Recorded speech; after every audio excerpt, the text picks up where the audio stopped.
dicubit atau diceblek, jangan muka, jangan dada, jangan punggung, jangan perut. Itu para ulama ngajarin. Jangan pernah mukul. Berarti nopo dipukul? Pantat. Wah, tapi kok jenengan cedek ora mati, Pak. Iya loh. Aman. Tapi kalau perut ini hati-hati. Maka korban perasaan. Saya ingin melatih Bapak Ibu, monggo Bapak Bu, kalau bapaknya anak kita kok rada aneh gitu ya, agak menyakitkan hati, kita dulu ubah dengan doa, kemudian ubah dengan nasihat. Bapak Ibu nggak mungkin bisa nasihati kalau Bapak Ibu nggak mau mengorbankan perasaan. Mengorbankan itu apa artinya? Yang seharusnya Bapak Ibu itu marah harus Bapak Ibu tahan, Bapak Ibu lepaskan. Kemudian Bapak Ibu tidak harus marah. Ganti nasihat, duduk di sampingnya, omongi baik-baik.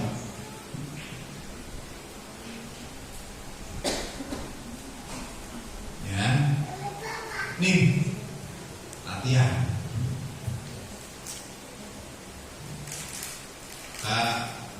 Ibunya saya sudah begitu.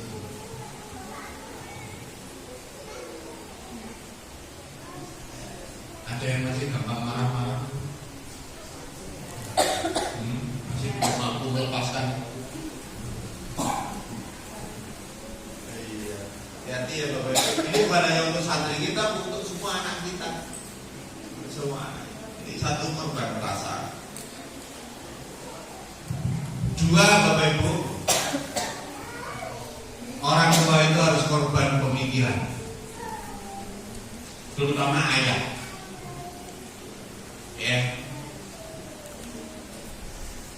Anak supaya sukses, orang tua itu harus benar-benar mau mengorbankan pemikirannya, siang malam mikir untuk anaknya.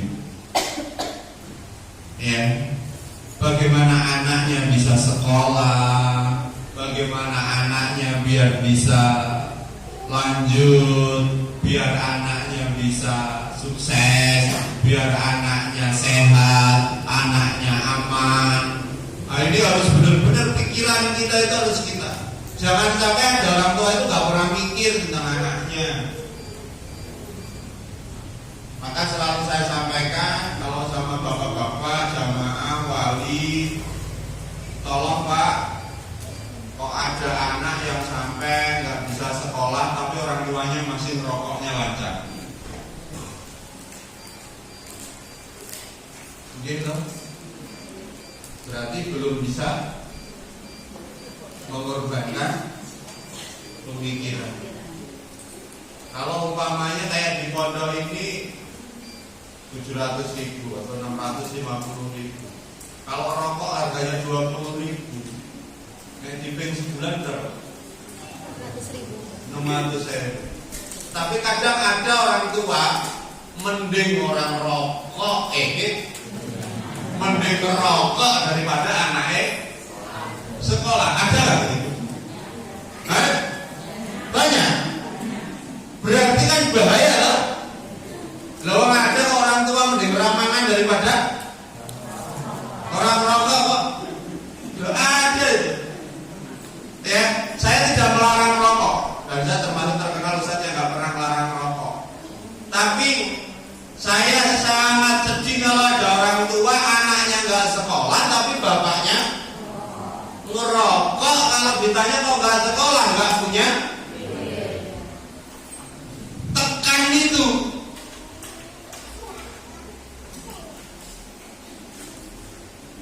Lu lumayan deh, 60.000 kuping.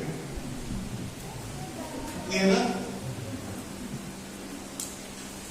Jadi yang kedua, orang tua harus berpikir gimana anaknya ini sukses, anaknya ini baik. Gak apa-apa harus pusing. Kalau saya Pak Bu, secara pribadi bagaimana mikir anak saya Pak? Saya mikirin anak Bapak Ibu. Saya mikirin anak-anak yang harus saya beri beasiswa. Ya. Kan begitu. Hampir siang malam, Bapak. Itu terkait anak. Makanya kemarin saya sampaikan sama bendahara, tolong dicatat berapa kebutuhan yang full bayar, kemudian yang tidak mampu hitung, nanti yang tidak mampu saya akan tutup. Dari mana? Berpikir Bapak Ibu. Supaya apa? Anak itu kita pastikan dia bisa belajar dengan baik, anak kita pastikan sehat, anak kita pastikan kebutuhannya tercukupi. Ini orang tua. Orang tua bro, isu-isu wes rokokan, kopian, orang kerja. Ini orang tua durhaka. Yang durhaka bukan anak saja, tapi orang tua. Makanya Pak bin Otok pernah ngomong, yang paling berbahaya ini bukan kedurhakaan anak sama orang tuanya, tapi yang paling berbahaya itu kedurhakaan orang tua kepada anaknya. Kenapa? Kalau orang tua durhaka sama anaknya, maka anaknya pasti akan durhaka kepada orang tua. Maka saya pengen sampaikan sama Bapak Ibu, jadilah orang tua itu yang tangguh, yang anak itu bangga. Bukan harus banyak penghasilannya, tapi orang tua itu membanggakan anak sehingga melihat orang tuaku berkorban betul dengan aku, sehingga anaknya percaya dan baik. Ya, kalau melihat orang tuanya pulang pergi pagi, pulang sore, itu anak, ya Allah, ayahku itu berkorban untuk aku. Tapi mantap tuh bawa pancing, balik bawa water loro. Ya gimana anak bapak bangga, betul? Duramis cok. Ya. Jadi, aduh, ini. Makanya saya di rumah itu buka kelas namanya kelas suami. Kan tadi suami itu sing gagah. Itu lentrak-lentruk gitu ya. Lentrak-lentruk itu duit rapopo. Ya, gitu. Jadi artinya harus semangat gitu. Nah, jadi karena nanti Bapak Ibu kalau mikirkan anak terus lama, Bapak Ibu, ini teori psikologi. Ini teori psikologi. Kalau Bapak Ibu itu pikirkan anak itu positif, ternyata disambut dengan anak itu mikirkan Bapak Ibu. Nah, ini kuncinya. Tapi kalau Bapak Ibu tidak pernah mikirkan anak, maka jangan pernah sedih kalau anaknya tidak mikirkan orang tua. Coba Bapak Ibu, kalau orang tuanya itu mikir, tapi teman-teman tidak mikir, terus malah dia nanti ya. Artinya mikir di sini saya bersungguh-sungguh, gitu. Ya. Kalau pas nggak punya duit itu ya ikhtiar saja, rasa mikir aku orang duit itu, ini stres itu. Ya udah nggak punya duit dia cari rezeki. Nah ini Bapak Ibu, jadi ini korban pikiran. Karena banyak orang tua itu, saya mohon maaf Bapak Ibu ya, saya itu apalagi lihat anak-anak sekarang ya, apa ya, orang tua muda sekarang ini kayaknya ya Allah, terus terang, gitu, gemes ya, betul, ya, kadang loh. Kalau ibu-ibu kan nggak bisa diem, ya nggak bisa males kan ibu-ibu. Kalau bapak-bapak itu bisa pulang. Istrinya kemana-mana cari ini cari itu, ya Allah. Suaminya itu, ya Allah. Mentolong berarti. Ada ini nyata di depan mata saya. Wah istrinya sana sini ya Allah, suami itu malah berjogetan itu. Ya Allah, kadang ke rumah itu utang duit itu, ya Allah, badannya sehat, nguli loh dapat duit, tapi ini nggak mau.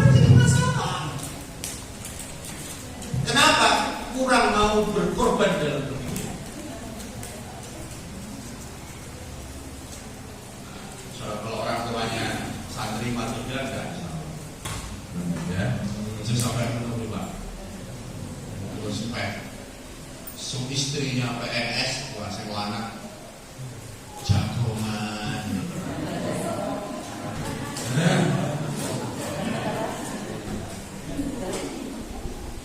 Gemes ya? Asli Pak, gemes. Mungkin Bapak Ibu lihat saya itu enak ya. Saya itu gak ada lerengnya Pak Bu. Ya, asli lah. Saya itu berangkat dari subuh tadi. Ya dari subuh. Ya, udah misi 6:30 udah harus di kampung. Ya, jam 9 tadi baru nyampe. Terus ke sini. Sampai kadang anak saya aja di sini itu kalau jemput saya terakhir. Ya, artinya ya karena kita ini nggak boleh diem. Saya mau tanya sama Bapak Ibu, air itu kalau diem, menghancurkan. Diem kok menghancurkan? Tadi itu diem menghancurkan. Kalau air itu diem, mesti budak toh, lumutan, banyaknya nyamuk, bener gak? Bapak itu kalau diem pikirannya aneh-aneh. Makanya kenapa kok orang itu kalau malam-malam nggak tidur mesti pikirannya aneh-aneh, bikin tonggol lah. Ya loh, karena air itu kalau diem mesti iya lumutan, budak, nyamuk. Tapi kalau air itu mengalir bersih. Kali itu kalau mengalir, walaupun mohon maaf ada orang buang air, suci kan? Tapi kalau air itu diem terus Bapak berak di situ, najis kan? Maka biar suci pikiran kita apa? Alirkan pikiran kita dengan apa? Gerak, ketemu kawan, kerja, ikhtiar, jangan diem. Ibu-ibu juga jangan diem. Ya, aktivitas. Setelah masak ya ngepel, setelah ngepel ya kerja, kalau enggak kerja di luar ya mungkin online apa, pikirannya beda aja bunek. Yakin bunek pikirannya, setelah bunek kotor, setelah kotor yang ada apa? Jentik nyamuk. Kalau diam-diam menghanyutkan bayangkan enak. Diam-diam menenggelamkan dia. Ya, ada ya diam-diam menenggelamkan kan ada. Oh, diam kok menghanyutkan, saya masih mikir juga ini istilahnya ngawur. Diam-diam menghanyutkan. Ya, ini Bapak Ibu dirahmati Allah Subhanahu wa taala. Nah, ini ya mohon Bapak Ibu kita itu mikir apa ya? Pikiran kita perlukan. Ya. Makanya Bapak Ibu belum saya mungkin kalau Bapak Ibu ada yang belum bayar, belum masuk ini, yang ngobrol aja sama saya. Saya bantu mikir. Saya cuma bantu mikir Pak. Kalau saya bantu duit, cukup piro. Iya. Jadi Ustaz Suryani masih tak suruh ngitung itu nggak tahu berapa. Iya. Kalau yang Pondok Pusat itu, saya pernah hitung itu tunggakannya hampir 200 juta. Saya bayangin dari mana anak kok sampai ini. Iya, tunggakan 200 juta. KMT belum tak suruh, belum clear. Tapi apakah saya enggak? Saya cuma ingin bantu mikir. Makanya Bapak Ibu kalau ada masalah tolong jangan tiba-tiba anaknya dicabut, kenapa nggak punya duit, ngobrol sama saya. Udah urusan nggak punya duit, nggak usah ngobrol sama anak, ngobrol sama saya. Saya bantu mikir, bukan saya bantu duit enggak. Saya bantu mikir karena biasanya saya kalau mikir ya dikit-dikit ada solusinya. Iya, walaupun saya nggak hanya mikir ini gitu ya. Ya, alhamdulillah jadi Allah kasih apa ya, kemampuan mikir mawon. Alhamdulillah kemarin kita bisa menyelesaikan kampus 4 SMA ya. Ya hampir 1,2 M lah ya. Ya ini tuh fadilah mikir. Itu fadilahnya mikir. Tapi masih punya utang ya. Wah, lulus ini utang 150 juta. Setelah pokok yang penting dipikir ya. Berarti ini Ustaz, tagih kemarin saya sudah dikasih tagihan 50 juta. Nggih, kalau pikirin. Dan insya Allah nanti selesai. Nah ini Bapak Ibu dirahmati Allah Subhanahu wa taala. Jadi apa tadi Pak? Harus berani korban perasaan, mikir, harus cukup perasaan kok. Setelah perasaan itu dinaikkan dong. Solusinya dari sini nanti. Berarti setelah ada perasaan berarti dinaikkan ke sini nih, ya. Berarti korban pikiran. Jadi apa nih solusinya? Aku gak punya duit. Jangan langsung ingat saya. Bahaya loh. Langsung gak pokok kayak gini, langsung gak pokok bisa marah ini. Jangan langsung ingat saya. Ingat Allah. Ya Allah, aku untuk kasih pikiran, aku harus bisa nih. Kalau sudah deadline, gitu. Tak kasih ilmunya, mohon maaf, tak kasih ilmunya. Bahwa Bapak Ibu itu hebat. Kira-kira kalau anak Bapak Ibu sakit, terus harus dioperasi, butuh 100 juta, besok harus dibayar. Kira-kira dapat duitnya? Kira-kira Bapak Ibu dapat duitnya? Masa? Kalau enggak dioperasi, anaknya mati, gimana ya Pak? Mesti dapat duit enggak? 100 juta. Coba coba. Saya yakin Bapak Ibu dapat. Langsung pikirannya. Ya Allah, gimana ini? Gimana ini ya? Abdul motor kali 3 juta. Abdul rumah ya omah itu. Udah mikir aja kan? Wah, akhirnya Bapak Ibu harus berpikir keras. Dan ternyata kekuatan Bapak Ibu itu ketika mau mikir kuat Bapak Ibu. Ya. Walaupun hanya sekedar hutang. Loh. Loh, anak mosok terus ngomong apa dulu itu kan. Gitu. Tapi ketika hutang itu ada segi Bapak Ibu toh, untuk menyelamatkan anak. Dan kira-kira ketika anak sudah selamat, Bapak Ibu berpikir enggak untuk menyelesaikan ini? Berarti Bapak Ibu hebat enggak? Hebat kan? Pertanyaannya adalah kadang kita itu enggak mau optimal mikir. Bayar SPP sih belum dina enggak apa-apa. Karena kalian tuh harus tetap aja ya apa-apa. Saya Ibu. Ya jangan gitu, optimal, tunjukkan saya ayah loh, saya ibu loh, gitu. Kalau mentok banget, akhirnya WA Ustaz, saya minta waktu ini, oh iya. Ini orang tua betul. Dan jangan pernah khawatir apa itu Bapak Ibu keluarkan itu ujian ya, akan diganti. Gitu. Saya pernah ke Pak Bu, ini cerita mau ini cerita. Saya ketika di Mekah, di Madinah, saya baru nyampe pas umroh. Ini umroh saya 2019, saya masih ingat banget. Dan sampai hari ini saya masih melakukan itu. Saya nyampe jam 2 malam. Nah, jam 2 itu saya semua jamaah saya kasih kamar semua, saya suruh tidur semua. Jam 3 Ustaz Umar WA, jatah bayar utang berapa? 30 juta. Ya, nah, Madinah bayar tukang. Enggak ada duit Pak Bu. Apa yang saya lakukan Pak Bu? Saya ngambil tas kecil itu, saya langsung ke Masjid Nabawi. Ngapain? Duduk. Habis sholat, tahiyatul masjid, sholat tahajud, saya duduk merenung. Apa yang saya ucapkan, ya Allah, hari ini aku bayar tukang. Wis ning Medina wis bakal ngurus tukang. Wah, saya ngadu Pak, nangis saya. Yang saya nangiskan apa? Saya itu di sini mau ibadah, wis bakal ngurusin tukang. Saya sana itu mikir apa? Apa yang terjadi Pak Bu? Sampai saya berhenti sampai duha. Habis sholat subuh saya ambil suruh sampai duha. Di sana itu jam 7 saya mau pulang.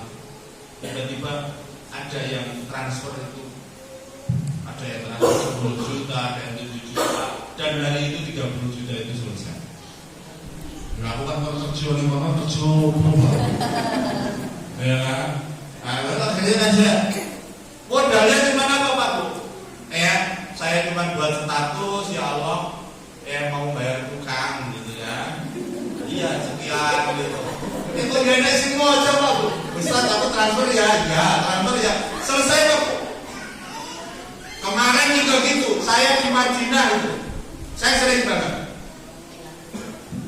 Udah katakan karena itu harus bayar material. Kalau ada material hari itu nggak bisa lanjut dan harus dibayar cash. Butuhnya saat itu 20 juta. Kepiye? Masa sampai status meneh. Saya akhirnya apa? Ada kawan saya, ya, kawan lanang. Aku kali sih, ini 50 juta. Jawabannya, saya nggak mau ngutangin Ustaz. Ya, memang Ustaz butuh berapa? 50. Gitu kan? Sebenarnya saya butuh 20, saya ngomong 50. Pikirku tuh jaga-jaga masuk pro kan? Jawabannya, saya nggak mau ngutangin Ustaz, saya nggak mau urusan duit sama Ustaz. Duh, sedih saya Bu. Akhirnya tiba-tiba transfer 20 juta. Ustaz ini nggak usah utang, ini saya kasih saja. Jangan Ustaz. Saya butuhnya 20, saya nunggu 50 dikasih 20. Selesai kan? Aman, saya umroh itu kan. Tenang saya. Jadi Bapak Ibu dirahmati Allah, sebenarnya cuma keyakinan kita dalam hidup, pikiran kita. Maka Bapak Ibu kalau mikir anaknya baik, saya jamin insya Allah bismillah, bifadlillah anak Bapak Ibu baik. Tapi kalau pikiran Bapak Ibu buruk, kok pernah dikaitin sama bapak, dikaitkan sama siapa? Fokus. Ini kekuatan. Kemudian yang ketiga Pak Bu, setelah pikiran, korban waktu. Ini juga ada orang tuanya beri korban itu diundang orang teko itu kecuali yang sibuk ada kapan. Tapi kalau niat tidak mau berkorban, ada masalah nih. Bapak Ibu memaksakan anaknya untuk belajar, dan Bapak Ibunya tidak mau. Ini juga jadi masalah. Saya pengen tunjukkan kepada anak Bapak Ibu, kalau Bapak Ibu itu orang yang semangat belajar, maka anaknya pun punya jiwa semangat belajar. Di rumah Bapak Ibu ya senang baca, Bapak Ibu senang baca Quran, anaknya melihat ya Allah, Bapak Ibu tuh walaupun bacanya beradul-beradul, ya bangga belajar. Semangat nggak anaknya? Tapi ketika Bu mau ngaji, nggak Ibu ya nggak ngaji, aku masih kecil kok. Bener ya? Tapi ibunya ngaji gradul diketawain anaknya, ya Allah tuh udah tua ngajinya masih kayak gitu. Gak apa-apa loh nah, ibu walaupun tua semangat loh. Oh iya, anaknya waktu ibu baca semangat kenapa tidak? Ini bapaknya malah bermain game. Anaknya kok ngaji. Kacau. Ibunya, kamu harus ngaji jangan di pondok. Kok ibu sudah Ustaz nggak berangkat? Ibu jawabnya gimana? Ibu sibuk, repot. Untuk anak repot ya. Sedih ya? Anak ibu sedih ya? Ibu lebih penting mana? Dengan pekerjaan ibu daripada dengan anaknya. Bapak lebih penting mana dengan anaknya atau dengan pekerjaannya? Yang mungkin kita udah mungkin hanya sebulan sekali, 2 bulan sekali istilahnya. Untuk apa? Untuk anak kita. Tapi kadang kita meluangkan pun untuk anak kita tidak mau. Dan terus anak kita mau membanggakan orang tuanya dari mana?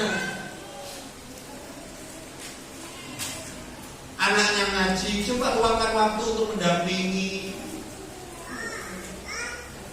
Jangan sibuk aja. Anaknya lagi ngaji, ibunya malah nonton Lesti.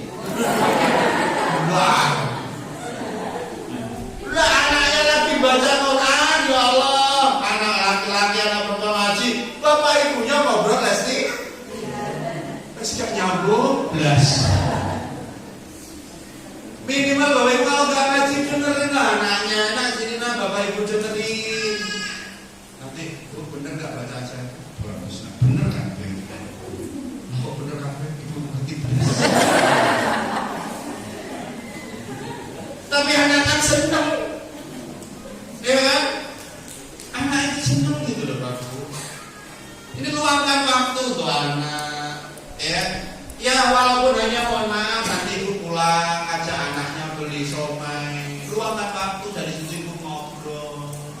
Gimana nak? Seneng nggak ibu? Seneng Bu. Doakan ibu nggak? Doakan ibu. Ajak ngobrol, ya. Nah, kita harus latihan takut ya. Ini sama setan gepek ini kita harus latihan.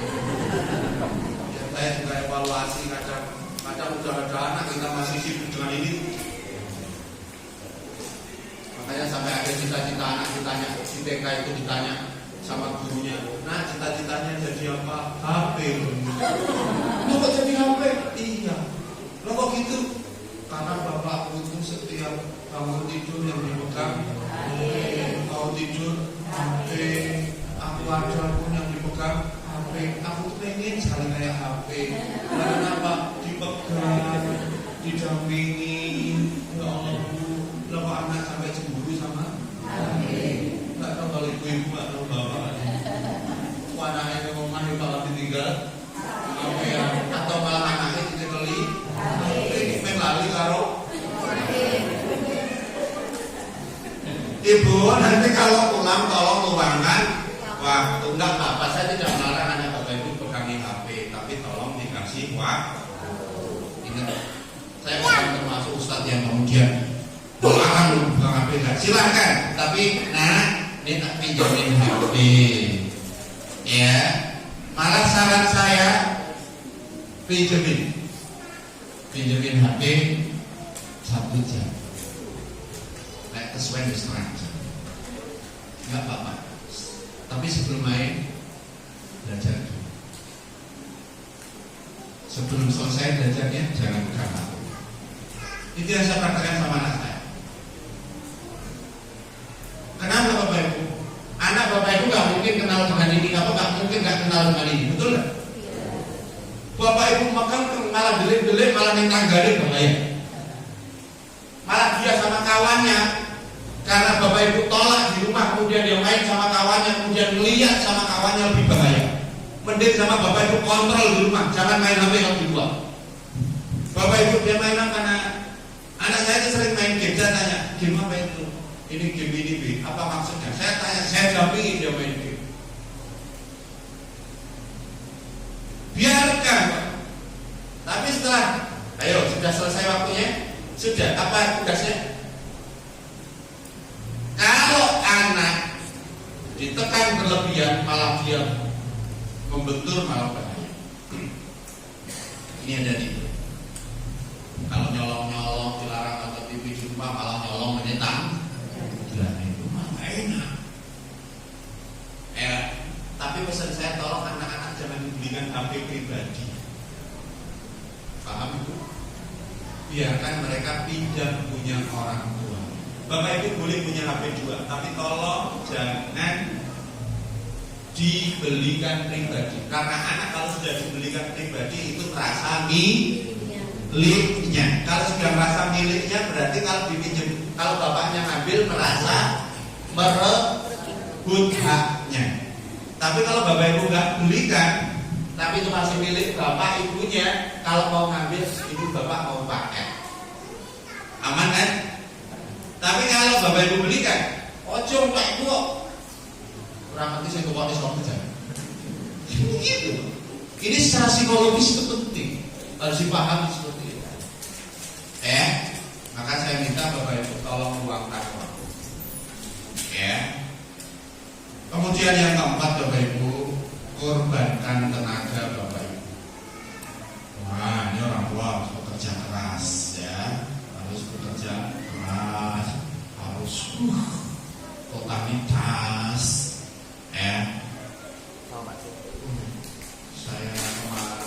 saya nonton film ada seorang santri, anak orang miskin banget, inspiratif banget dan itu kisah nyata. Sampai beliau menjadi saintis karena kuliahnya di Oxford University. Itu orang miskin banget. Itu karena orang tuanya berkorban. Ya, harus kerja ngulim, bapaknya sudah tidak ada, ibunya harus sana kemari, ya Allah. Demi anaknya. Nah ini. Maka sampai Rasulullah mengatakan kalau ada orang tua, laki-laki maupun perempuan berangkat pagi pulang sore nyari nafkah untuk anak-anaknya, untuk keluarganya, dia berkeringat, maka dia pulang. Kata Rasulullah, diampuni dosanya seperti bayi baru lahir.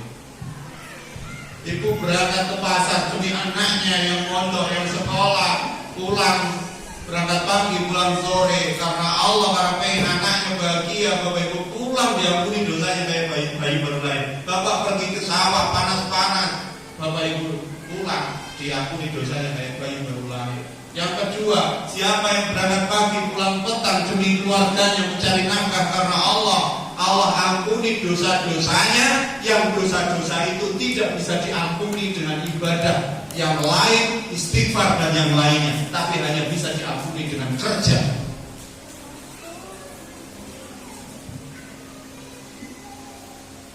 Jadi jangan remehkan Pak Bapak Ibu bekerja itu. Ya, kerja apapun, yang penting halal. Yang penting halal.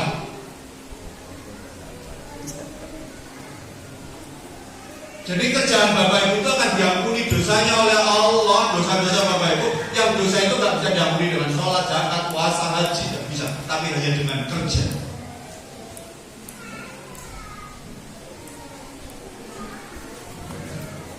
Waktu orang belum kesel, priwe, ya, kayak semangat. Ya, Pak Bu, harus korban demi anak. Nanti orang tua anak itu melihat, ya Allah, orang tuamu kerja sampai kayak gitu, dia akan. Saya itu kalau melihat bapak saya itu kurus, sekarang aja sudah nggak kerja, Bapak. Nantinya sudah di rumah ya. Apalagi kemarin aja saya ajak umroh itu nggak mau betul. Akhirnya saya paksa, langsung tak buatin paspor aja. Mangkat. Orang duit mosok, ya kan, berangkat. Artinya Bapak Ibu, karena mereka luar biasa. Nah, jadi Bapak Ibu, nggak apa-apa peringatan Pak Kiram nggak masalah. Yang penting anaknya bahagia, sukses. Tapi tunjukkan ya Pak, sama anaknya kalau Bapak Ibu itu kerja keras, biar anak paham. Kalau ditanya Pak capek ya? Capek ini. Kerja capek nggak Pak? Ngomong aja capek juga. Biar anak itu tahu. Tapi nggak apa-apa. Capeknya Bapak hilang kalau biar kamu pintar. Itu beda Pak ceritanya. Jangan ngomong capek nggak Pak? Oh, Bapak nggak pernah capek. Oh, enak ya kerjaan. Enak. Nggak rasanya lele. Ngomong aja, ya. Maka saya sering Pak, makanya saya sarankan nanti anak-anak pulang aja Pak. Bapak Ibu yang ke sawah aja ke sawah. Saya nggak punya sawah. Maka saya kalau ngisi pengajian, kalau anak saya di rumah saya ajak tuh. Gue subur, saya ajak ngaji. Biar tahu kerjaan saya. Enggak apa-apa. Bapak Ibu yang dagang, ajak anaknya dagang biar ngerti. Kalau ibu bapaknya dagang, nggak apa-apa, ya. Tapi ibu kalau rasa-rasa kalau nggak usah ngajak anaknya. Lagi ngobrolin nasi bilang nggak usah lo ngajak. Terus delik, baik. Itu. Ngobrol di anu ya Pak. Ya, tadi ayo Pak, semangat. Kemudian yang selanjutnya adalah korban apa? Korban harta. Bapak Ibu, harta paling mahal dalam hidup Bapak Ibu, uang apa anak? Ya, anak ya. Kira-kira kalau anak kita jual 2 miliar boleh nggak?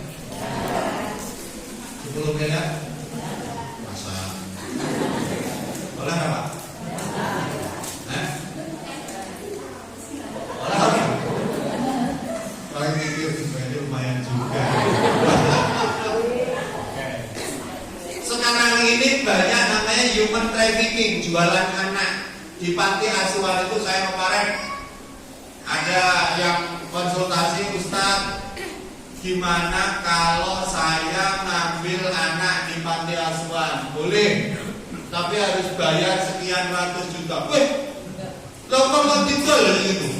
Jangan deh, tidak boleh. Nah ternyata sekarang banyak orang itu jual anak. Itu kan bahaya. Maka saya sarankan sama Bapak Ibu, harta tertinggi Bapak Ibu adalah anak.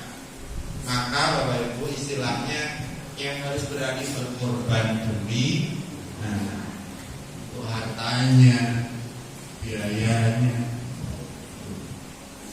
korban.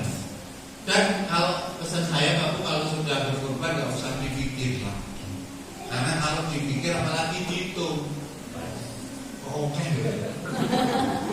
ini untuk juga nih, mau saya. Kok terus ngomong sama anak? Anaknya nanti ngitung. Dan terus gimana? Kamu tuh banyak biaya. Ya sudah pun dihitung aja, nanti saya ganti. Jadi buruk kan? Jangan, udah selesai. Tolong ngurusin anak jangan dikalkulasi. Udah selesai. Bahaya kalau sudah dikalkulasi. Maka sekarang ada tipe anak yang selalu ngasih bulanan orang tuanya, sebulan 2 juta, 3 juta, karena asumsinya mau membalas budi orang tuanya. Saya termasuk orang yang tidak terlalu sepakat dengan cara-cara membalas budi orang tua dengan cara seperti itu. Kenapa Bapak Ibu? Karena orang tua itu ngasih sudah seikhlas-ikhlasnya dan tidak pengen ada rasa ingin kembali, umumnya mau dihonor sama anaknya. Benar tidak? Coba Ibu, mohon maaf, sampai ada kadang orang tua itu kok kemudian gak dikasih bulanan sama anaknya, terus ngebel Pak aku apa kayak bulanannya. Akhirnya jadi masalah. Keikhlasan Bapak Ibu akan menjadi rusak. Biarkan saja, kalau ngasih ya ngasih, tapi jangan kemudian menjadi ritual yang kemudian akan berbahaya bagi keikhlasan anak. Maka pesan saya sama Bapak Ibu, kalau jadi orang tua pun kurbankan harta Bapak Ibu untuk apa? Allah. Kurbankan harta Bapak Ibu untuk anak ya saja. Rasa hitung. Nanti kalau udah kalkulasi anak Bapak Ibu menjadi kalkulator juga ya. Hitung juga. Ya sudah Ibu. Untuk terima kasih saya bisa kasih 1 miliar Ibu, selesai. Saya sudah bukan anak Ibu. Maka sekarang kalau ada kasus anak gugat orang tuanya, sampai kemarin ibunya di persidangan ngomong hitung air susu saya. Itu bener Pak, real itu di pengadilan. Ketika anaknya itu gugat orang tuanya, sampai ibunya itu ngitung di pengadilan itu, asinya dihitung. Ya, setiap hari berapa, ketika sakit berapa, ngasih makan sehari berapa, itu dihitung. Karena anaknya gugat warisan kan? Dan itu di pengadilan. Maka jangan pernah ngajarin anak dengan kalkulasi-kalkulasi. Ibu sudah biayai kamu, nak. Jangan pernah itu terucap dalam bisa ibu pada anaknya. Bapak, aku sudah biayai kamu, nak. Aku sudah mahal-mahal sama kamu. Maka anak akan berpikir, oke Pak, aku ganti Pak. Cukup Bapak Ibu bilang saja, nah, semangat ya belajar. Ya, itu yang Bapak insya Allah diberi kemampuan untuk membantu, untuk membiayai kamu. Ibu nggak minta terima kasih apa-apa, doakan ibu sehat dan juga fakta-fakta ini muncul Pak. Fakta-fakta ini muncul. Ya, nah, itu Pak Bu ya.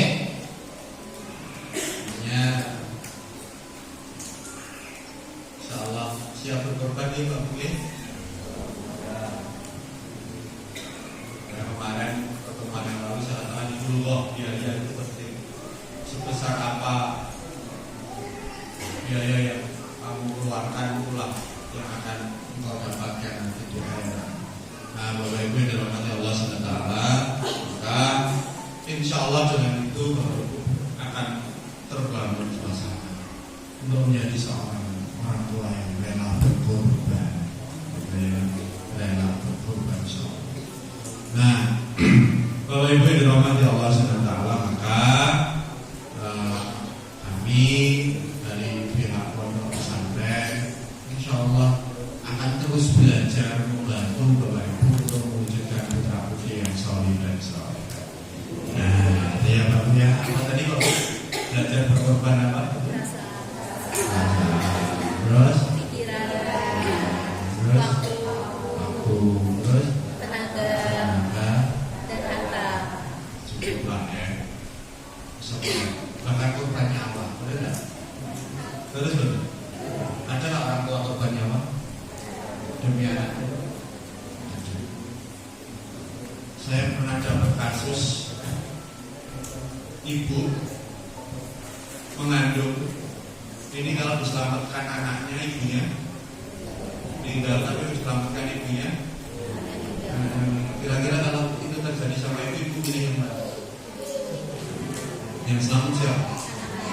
Kadang ada seorang ibu itu pilih gak apa-apa saya yang gak ada, tapi anak saya ada. Ada yang gitu. Walaupun secara hukum, kalau secara hukum Islam ini, kalau hukum Islam yang harus dipilih ibunya. Tapi perasaan seorang ibu kadang gak bisa. Tapi kalau secara hukum Islam ibunya yang dipilih. Kenapa? Kalau ibunya jelas hidup, kalau anaknya baru bakal hidup, kan gitu. Kok malah gitu? Ibu baca ini anaknya melok, malah dia pas susah. Nah, ibu benar, boleh. Tapi kadang perasaan ibu kan gak bisa.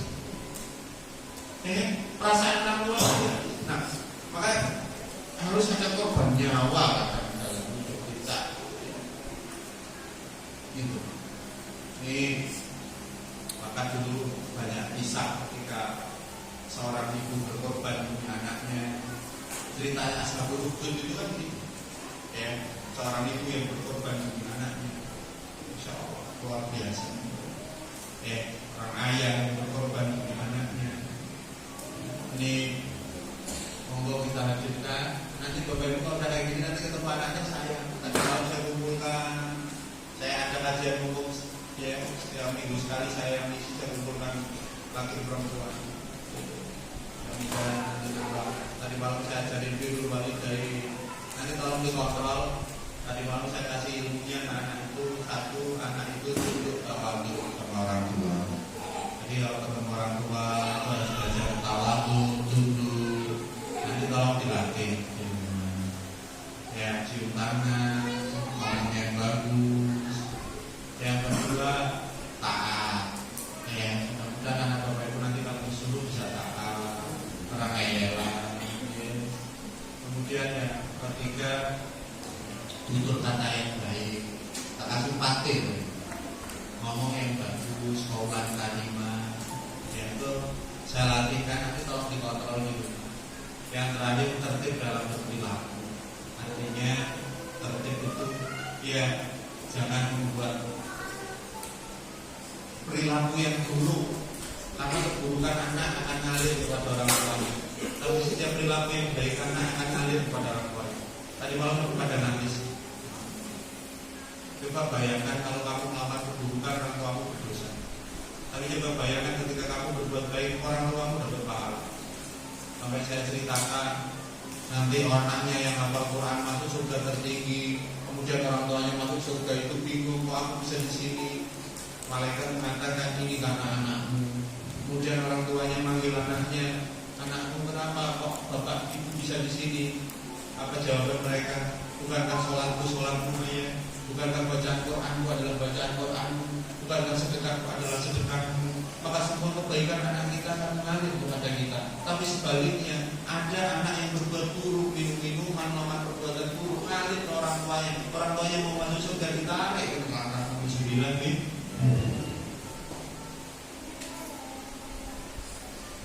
Nah, maka partai itu Bapak Ibu mohon untuk bisa dipegang. Nanti anak-anak Bapak Ibu insya Allah akan jadi. Itu mungkin Bapak Ibu dirahmati Allah SWT yang bisa saya sampaikan sebagai beberapa haji pada kesempatan kali ini. Saya persilakan kalau ada yang ditanyakan, ya. Ini tidak ada pasal 12 ya Pak Bu ya. boleh bawa anaknya, silakan makan di luar, kami tidak menyediakan. Kecuali kalau ada pasal 12 saya sediakan. Ini saya silahnya biar nggak sampai pasal 12. Ya, mau silakan Bapak Ibu. Masih jam setengah 11 kurang. Ya, setengah 11 Pak. Mau silakan kalau ada sebelum saya tutup. Ya, monggo. Monggo. Kode sedih. Semangat, ya. Orang kalau sudah punya jiwa pengorbanan itu yang ada semangat, bukan malah sedih. Benar tak? Oh iya. Benar. Kalau sudah punya jiwa pengorbanan itu pasti akan semangat. Nah, kalau tidak ada yang ditanyakan, Bapak Ibu kami sampaikan program pondok, ya. Satu program pengembangan kami, insya Allah mulai bulan Oktober ini kami mulai bangun lantai 2 karena SMA sudah selesai. Alhamdulillah, ya. Alhamdulillah dari uang bangunan Bapak Ibu, ya, kemudian dari donatur itu bisa membantu. Alhamdulillah sekarang asrama putri yang SMA sudah selesai. Ya, kalau saya itu kemarin ya 1 miliar lebih, ya, dan masih punya beberapa tanggungan. Nah, insya Allah kita bulan Oktober pindah untuk buat lantai 2 pondok putra.